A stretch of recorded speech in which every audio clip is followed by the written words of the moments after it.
Very soon, NASA will be sending a new probe to Mars. It's called Mars InSight, and it's a lander that will teach us more about the history and evolution of Mars. After traveling over 300 million miles through space and reaching the Martian atmosphere, InSight will have only 6 minutes to slow down and land safely.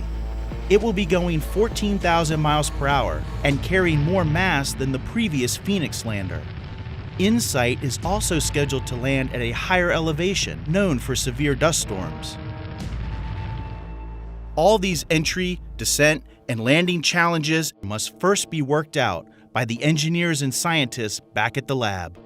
So my role on each of these projects is as a flight dynamics engineer. And so what we do is we build computer-based simulations of the vehicle and the environment that they're flying in. So we develop the trajectories, and we feed back information to the project about where the vehicle's going to land, how hot it's going to get, how many Gs it's going to pull, all kinds of things you need to know to assess flight performance or how well a vehicle is doing or how well a vehicle landed.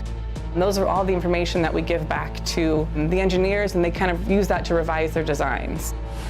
It's very exciting because every time we fly, we're learning more about the design, we're learning more about the system, and we get to incorporate new technology into the next iteration. After InSight, we'll launch Mars 2020, but with some improvements. We'll be flying terrain relative navigation, and that's the very first time we've ever actually come in for a landing, assessed the terrain, and picked a landing site based off of what we've seen instead of just pre-selecting a landing site. And so that's something that we hope will feed into future human missions, and even our Mars sample return, which will hopefully come after Mars 2020. It's a very cyclical process, and we learn everything from the past that we can, and we apply all those things to the future projects and future missions.